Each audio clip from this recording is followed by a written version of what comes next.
Bueno, hasta el inicio, mi nombre es Kelvin Plata Arce y voy a explicar sobre la hemostasia.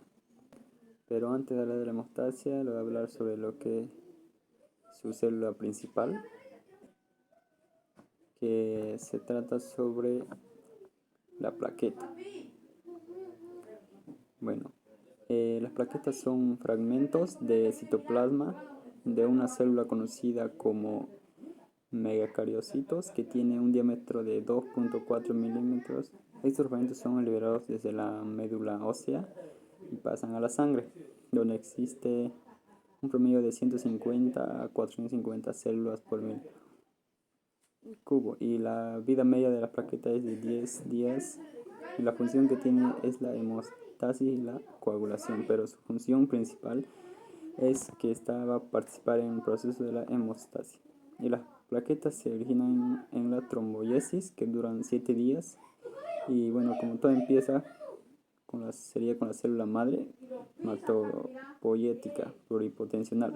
La estructura de las plaquetas se divide en 4 zonas, que son zona periférica, zona estructural, zona orgánulos y zona membranosa. Y bueno, eso es todo sobre la célula de una hemostasia, sobre las plaquetas. Bueno, ahora les hablaré sobre la función de la hemostasia. Bueno, la hemostasia es la función que evita la excavación de la sangre, que esto significa que es un conjunto de mecanismos que tiene el cuerpo humano para evitar la pérdida de sangre. Y se divide en dos etapas, que son la hemostasia primaria y la hemostasia secundaria. Bueno, la hemostasia primaria se divide en dos pequeñas partes que son vasoconstricción y plaquetas. Estos son para formar el tapón plaquetario. El vasoconstricción va a interrumpir el flujo sanguíneo y a la vez va a ser un mecanismo para evitar la pérdida de sangre. Bueno, para formación del tapón plaquetario se divide en lo que es tres etapas que son la adhesión plaquetaria, la activación plaquetaria y la agregación plaquetaria. La función de la acción plaquetaria se refiere a que las plaquetas van a ser atraídas hacia el lugar de la lesión gracias al factor von Willebrand y el colágeno. Y la función de la activación plaquetaria empieza cuando el factor von Willebrand y el colágeno se van a unir a las plaquetas y estas aumentan de tamaño y liberan gránulos y así activan cadena y se activan en cadena, ¿no? La función de la agregación plaquetaria es cuando las plaquetas se unen entre sí siempre y cuando se tengan fibrinógeno y su grupo proteínico sea 2B y 3B y así se forman nuestro tapón platónico plaquetario, ¿no? Bueno, ahora les hablaré sobre la hemostasia secundaria o plasmática, que su objetivo es formar el coágulo. Y bueno, sabemos que tenemos un tapón plaquetario, que este tapón plaquetario es una unión muy débil que la sangre con solo la presión que tiene puede romper el tapón plaquetario y así causar una hemorragia o pérdida de sangre. Y se necesita formar un coágulo para que sea más resistente. Y el coágulo está compuesto por tapón plaquetario más una red de fibrina y así es como se forma el coágulo.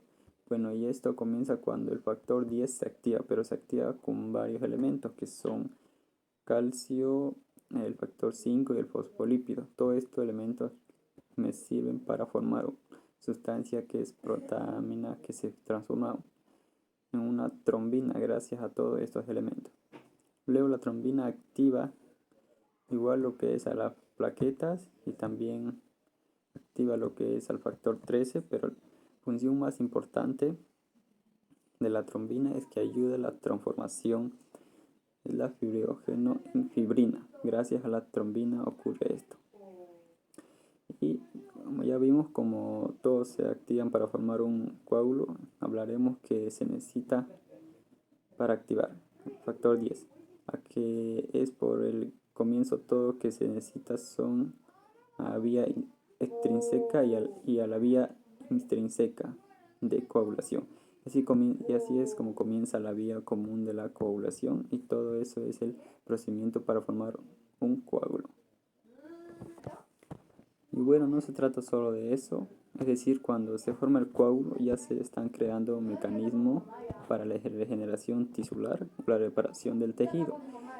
Y bueno, en la hemostasia nos encontraremos con los siguientes términos, que son anticoagulante y las procoagulantes, que estos dos elementos tienen que estar equilibrados, o sea, quiere decir, si hay una lesión, se activa el anticoagulante, pero para evitar que se forme un coágulo patológico, y si hay una lesión, se activa el procoagulante para que se forme un tapón plaquetario o un coágulo y que se evite la pérdida de sangre. Pero si estos dos elementos no son equilibrados, puede llegar a haber enfermedades. Y bueno, eso sería todo. Muchas gracias.